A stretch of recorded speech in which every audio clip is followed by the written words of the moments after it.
नमस्कार साथियों। आज 12 अक्टूबर 2025 है और आज ही के दिन ठीक 20 साल पहले ऐतिहासिक सूचना का अधिकार अधिनियम 2005 लागू हुआ। तो आज 20वीं सालगिरह है आरटीआई एक्ट का। ये एक मेरे विचार में क्रांतिकारी अधिनियम था और अगले दशक में और 6 ऐसे परिवर्तनकारी अधिनियम कांग्रेस के नेतृत्व में यूपीए की सरकार ने लागू की। पहले सूचना का अधिकार अधिनियम, उसके बाद में ग्रामीण रोजगार गारंटी का अधिनियम जो आज मनरेगा के नाम से जाना जाता है। इस श्रृंखला में तीसरा अधिनियम वन अधिकार अधिनियम 2006, उसके बाद में शिक्षा का अधिकार अधिनियम 2009, तत्पश्चात खाद्य सुरक्षा कानून राष्ट्रीय खाद्य सुरक्षा अधिनियम 2013 और कुछ ही दिन बाद नया भूमि अधिग्रहण अधिनियम 2013। तो सूचना का अधिकार अधिनियम ने एक परिवर्तनकारी दशक शुरू किया और 20 साल बाद आज हकीकत क्या है, उसके लिए ये प्रेस कॉन्फ्रेंस बुलाया गया है। सूचना का अधिकार अधिनियम का मकसद था कि शासन में पारदर्शिता लाई जाए, जवाबदेही लाई जाए और एक नया काम करने का तरीका, ताकि जो इंफॉर्मेशन सरकारी फाइलों में और सरकारी अफसरों में छिपा रहता है वो जनता को हासिल हो अधिकार के रूप में। इस दशक में ये सब जो कानून, जो अधिनियम मैंने आपको गिनवाया है, सुनाया है, ये अधिकार आधारित अधिनियम है। पहली बार हमारे देश में जब डॉक्टर मनमोहन सिंह जी प्रधानमंत्री थे, अधिकार आधारित अधिनियम, राइट्स बेस्ड लेजिस्लेशन, जिसकी शुरुआत राइट टू इंफॉर्मेशन 2005 से हुआ। जैसा कि मैंने कहा, इसका मकसद था पारदर्शिता लाना, प्रशासन को और अकाउंटेबल करना और जनता के हाथ में जानकारी हासिल करना। तो जानकारी फाइलों में और अफसरों में छिपा रहता था। एक संवेदनशील शासन के लिए आरटीआई जरूरी माना गया था। पर आज हम देखते हैं 2019 में जुलाई के महीने में पहली बार संशोधन लाए गए। ये सूचना का अधिकार अधिनियम पहली बार 2005 से 2013 तक सही ढंग से लागू हो रहा था। आरटीआई बड़े उत्साह के साथ लाखों लोग उसका इस्तेमाल कर रहे थे और कई लोग अपने आप को आरटीआई एक्टिविस्ट के नाम पर अपने आप को, उनकी पहचान हुआ करती थी। और आरटीआई से एक दबाव आया प्रशासन पर 2004 से लेकर 2005 से लेकर 2013 तक। 2014 और 2019 के बीच में कोई छेड़छाड़ नहीं हुई इस अधिनियम से। अधिनियम लागू होता रहा,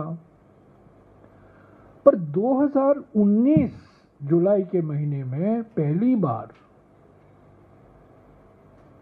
महत्वपूर्ण संशोधन लाए गए इस अधिनियम में।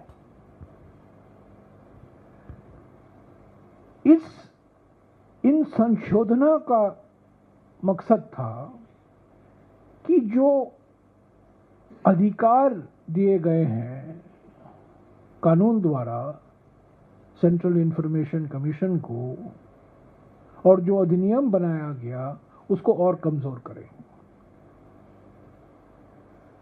थोड़ा पहले मैं आपको इतिहास बता दूं कि जब ये मसौदा तैयार किया गया था इस अधिनियम का, एक जमाना भी हुआ करता था हमारे संसद में जब मसौदे या बिल विधेयक स्थायी समिति को भेजा जाते थे, स्टैंडिंग कमेटी को भेजा गया।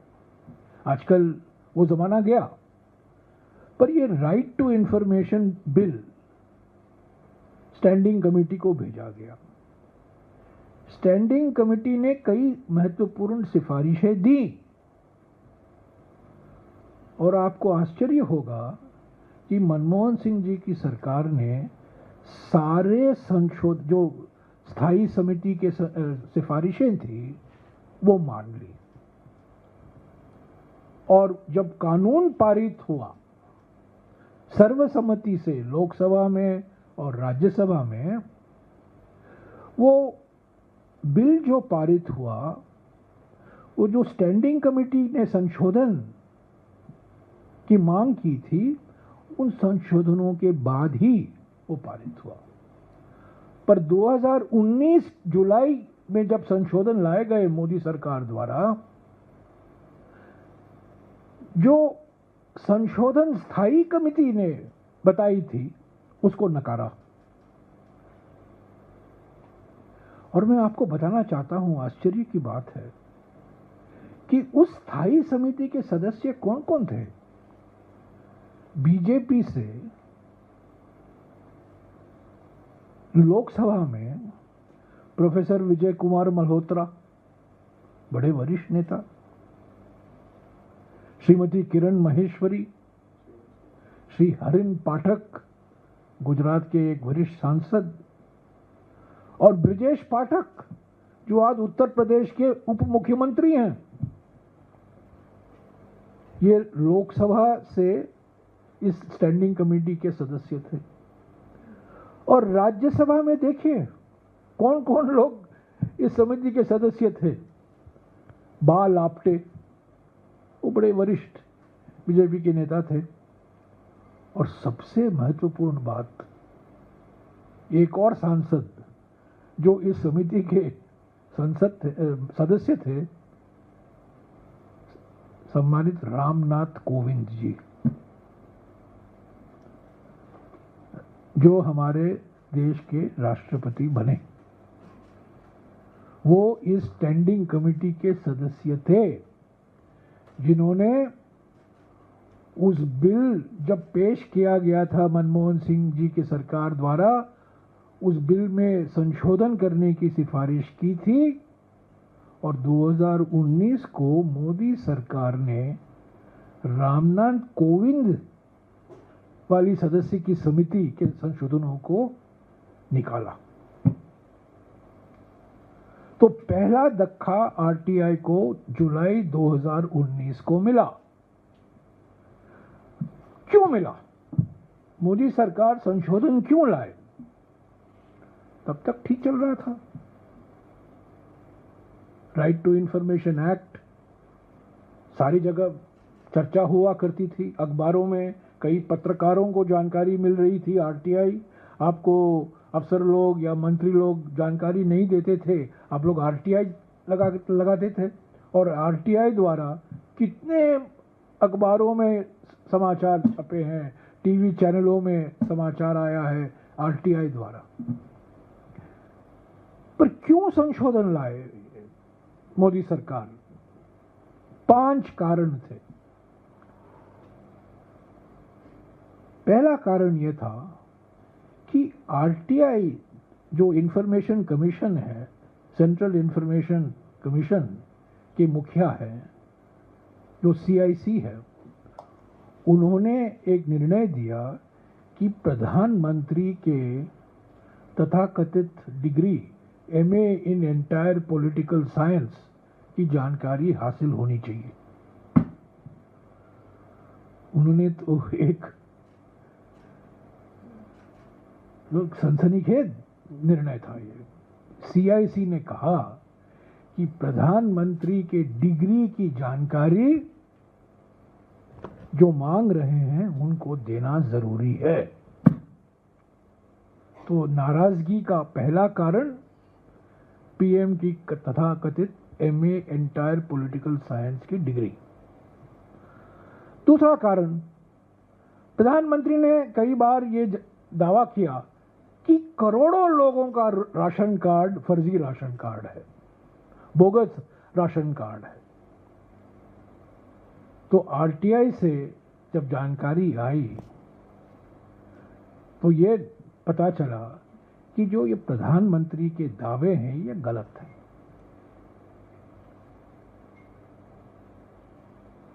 बार बार फर्जी राशन कार्ड की बात कर रहे थे, करोड़ों, 4 करोड़ उन्होंने कहा, पर जब आरटीआई से जानकारी निकली तब पता चला कि प्रधानमंत्री के दावे गलत हैं। तीसरा कारण, महत्वपूर्ण कारण, आरटीआई से निकाली गई जानकारी के अनुसार नोटबंदी के 4 घंटे पहले, आपको याद होगा, प्रधानमंत्री ने 8 नवंबर 2016 को देश को संबोधित किया था। नोटबंदी का ऐलान 8 बजे को हुआ था, मित्रों के बाद। 4 घंटे पहले ये आरटीआई द्वारा जानकारी निकाला गया किसी ने कि 4 घंटे पहले रिजर्व बैंक ऑफ इंडिया की जो सेंट्रल कमेटी होती है उसकी बैठक हुई थी, और उस बैठक में ये कहा गया था कि नोटबंदी से काले धन पर कोई असर नहीं होने वाला है, ब्लैक मनी नहीं निकाला जा सकता है डिमोनेटाइजेशन से। और ये जो बार बार प्रधानमंत्री ने दोहराया कि काउंटरफिट नोट यानी कि फर्जी नोट, ये भी समाप्त हो जाएंगे। आरबीआई के सेंट्रल कमेटी में चर्चा हुई थी और ये कहा गया था इस कमेटी के चर्चा के अनुसार कि काले धन और फर्जी नोटों पर नोटबंदी का कोई असर होने वाला नहीं है। ये 4 घंटे पहले। चौथा कारण, किसी ने आरटीआई में एप्लीकेशन डाला और पूछा कि बकायेदारों का सूची दीजिए, जो हमारे सरकारी बैंक हैं, जो एनपीए डिफॉल्टर हैं, जो बकायेदार हैं, उनकी सूची दीजिए। तो जवाब से आया कि यह सूची प्रधानमंत्री कार्यालय में आरबीआई के गवर्नर ने भेज दिया है। 20 सबसे बड़े बकायेदार हैं जिन्होंने कर्जा लिया था और जानबूझकर उन्होंने वो कर्जा वापस नहीं दिया। ये सूची मांगी गई और सीआईसी से ये जानकारी मिली कि ये सूची तब के गवर्नर जो थे रघुराम राजन जी, उन्होंने प्रधानमंत्री कार्यालय को ये सूची सौंपी है। और 5वां कारण, किसी ने ये एप्लीकेशन से जानकारी मांगी कि कितना काला धन वापस आया है। प्रधानमंत्री ने कहा था कि हर एक के खाते में 15 लाख रुपया जाएगा, कितना आया है। और आरटीआई से ये जवाब आया कि कोई काला धन वापस नहीं लाया गया है। किसी के खाते में कोई काले धन से जो पैसा लौट आना था किसी के खाते में नहीं गया है। तो साथियों, ये 5 कारण थे। पीएम के डिग्री, बोगस राशन कार्ड के गलत आंकड़े प्रधानमंत्री द्वारा, नोटबंदी, रिजर्व बैंक की नोटबंदी पर काफी आलोचना कि काले धन और नकली नोटों पर इसका कोई असर होने वाला नहीं है, बकायेदारों की सूची, और 5वां कि कोई काला धन वापस नहीं लौट आया है। ये नाराजगी थी। ये 5 ऐसे और बहुत सारे मिसाल हैं, पर ये महत्वपूर्ण मिसाल है क्योंकि ये सीधे प्रधानमंत्री के दरवाजे पर जाके रुकता है। और यही कारण था कि जुलाई के 2019 को ये संशोधन लाए गए और जो ये आरटीआई कानून है जो गैजेट में छपा था, इस आरटीआई अधिनियम में काफी महत्वपूर्ण संशोधन लाए गए। 17 दिसंबर 2019 को मैंने खुद सुप्रीम कोर्ट में चुनौती दी। मैंने पिटीशन फाइल किया। अफसोस की बात है कि करीब 6 साल हो गए हैं, आज भी ये मामला सुप्रीम कोर्ट में लंबित है। इतना महत्वपूर्ण मामला, करोड़ों भारतवासियों से जुड़ा हुआ ये मामला, पारदर्शिता और जवाबदेही से जुड़ा हुआ मामला, 6 साल हो गए हैं, मेरा पिटीशन अभी भी सुप्रीम कोर्ट में लंबित है।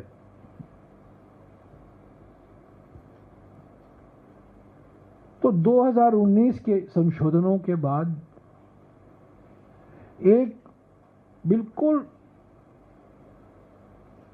हमला किया गया, न केवल कानून पर सेंट्रल इंफॉर्मेशन कमीशन पर। और आज 12 अक्टूबर 2025, 20 साल बाद, सीआईसी में न कोई मुखिया है, चीफ इंफॉर्मेशन कमिश्नर का पद खाली है और 7 इंफॉर्मेशन कमिश्नरों की नियुक्ति नहीं की गई है 2 साल से, और सारा सीआईसी सिर्फ 2 इंफॉर्मेशन कमीशन के द्वारा चलाया जा रहा है। लाखों एप्लीकेशन लंबित हैं आरटीआई में। सरकार का कोई इरादा नहीं है इसको और नियुक्ति करने का। 2 साल से 7 ऐसे इंफॉर्मेशन कमिश्नरों की पद भरे नहीं गए हैं और पिछले 11 साल में 7 ऐसे समय आए हैं जहां चीफ इंफॉर्मेशन कमिश्नर भी नहीं है। और आज जब 20वां सालगिरह मनाया जा रहा है, चीफ इंफॉर्मेशन कमिश्नर नहीं है। तो बिल्कुल सरकार का मकसद है आरटीआई को मर्सी किलिंग कर दें, मरने दें, उसका नजरअंदाज करो, उसको कमजोर करो, पोस्ट मत भरी करो और जितना हो सके इसको बिल्कुल एक दंतहीन संस्था बना दो, टूथलेस बॉडी बना दो। मार्च 2023 को दूसरा बड़ा धक्का आरटीआई को मिला। पहला धक्का जुलाई 2019 को, दूसरा धक्का मिला मार्च 2023 को। डिजिटल डेटा प्रोटेक्शन एक्ट, ये रहा digital personal data protection act, इसको कहा था डीपीडीपी, डिजिटल व्यक्तिगत डेटा संरक्षण अधिनियम, digital personal data protection act, digital व्यक्तिगत डेटा संरक्षण अधिनियम 2023 पारित हुआ। और इसमें इस अधिनियम के आखिरी 2 लाइन में ये धारा 44(3) आरटीआई का श्राद्ध हो गया है। इसमें अंतिम संस्कार इस डिजिटल व्यक्तिगत डेटा संरक्षण अधिनियम में आरटीआई का अंतिम संस्कार किया गया है कि इसमें कहा गया है कि आरटीआई का संशोधन इस कानून द्वारा किया जाए। देखिए, कानून का संशोधन जब करते हैं वो मेन कानून लाके उस कानून का संशोधन करते हैं। अगर हिम्मत होती तो मोदी सरकार आरटीआई कानून लाती और उसमें संशोधन करती, पर इस कानून द्वारा डिजिटल व्यक्तिगत डेटा संरक्षण अधिनियम द्वारा आरटीआई में संशोधन लाया गया। और ये संशोधन कहता है, ये सेक्शन 44(3) है, और ये कहता है कि जो जानकारी व्यक्तिगत जानकारी है वो आरटीआई उस पर लागू नहीं होगा। व्यक्तिगत जानकारी क्या होती है? जो लोग सार्वजनिक क्षेत्र में हैं, जो लोग सांसद हैं, मंत्री हैं, अफसर हैं, क्या किसी की डिग्री व्यक्तिगत जानकारी होती है? जब एक उप मुख्यमंत्री अपने आप को कैलिफोर्निया से अपने आप को डीलिट डिग्री दे देता है, और अब सब लोग जान गए हैं कि वो डीलिट नहीं है, वो डिलीट है, वो था ही नहीं, क्या वो व्यक्तिगत जानकारी है?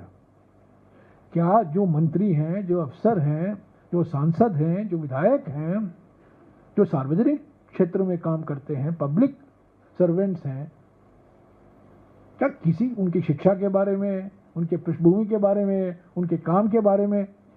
ये बिल्कुल कह देता है कि पर्सनल इंफॉर्मेशन। और पर्सनल इंफॉर्मेशन क्या? आप किसी जानकारी को पर्सनल इंफॉर्मेशन कह सकते हो? तो मैंने मार्च 22, 2025 को 23 मार्च 2025 को अश्विनी वैष्णव जी को एक खत लिखा था कि आपने आरटीआई को खत्म कर दिया है। इस डिजिटल व्यक्तिगत डेटा प्रोटेक्शन एक्ट द्वारा इसको मत करिए, इस अधिनियम को रोके रखिए, इसकी समीक्षा कीजिए और इसको अभी लागू मत कीजिएगा। अभी तक बातचीत चल रही है सरकार में, मैंने सुना है, पर अगर ये जो गैजेट हुआ है 11 अगस्त 2023 को, digital personal data protection act, digital व्यक्तिगत डेटा संरक्षण अधिनियम, अगर ये इस पर कोई संशोधन नहीं लाया जाएगा तो हम कह सकते हैं कि आरटीआई की समाप्ति हो गई है। तो साथियों, संक्षिप्त में मैं यही कहूंगा कि आज एक ऐतिहासिक मौका होना चाहिए था कि हम 20 साल में जो उपलब्धियां हुई हैं आरटीआई द्वारा उसको मनाएं, उसका स्वागत करें और आगे देखें आरटीआई एक्ट को और कैसे मजबूत किया जाए। इसको इम्प्लीमेंटेशन के लिए और क्या कदम उठाने हैं सरकार को, उस पर चर्चा करें। अफसोस की बात है कि आज हम आरटीआई की बात कर रहे हैं जो समाप्त हो चुका है। न केवल कमजोर किया गया है, इंफॉर्मेशन कमीशन एक भूत बंगला बन गया है, 7 इंफॉर्मेशन कमिश्नर की नियुक्ति नहीं हुई है। पर यह बात मैं कहकर समाप्त करूंगा कि मोदी सरकार जरूर आरटीआई पर विश्वास रखती है, पर उनके लिए आरटीआई का माने है राइट टू इंटिमिडेट, यानी कि धमकी देने का अधिकार उनके पास है। सूचना का अधिकार नहीं है, पर धमकी देने का अधिकार जरूर है। तो उनकी आरटीआई और कांग्रेस की आरटीआई में जमीन आसमान का फर्क है। शुक्रिया।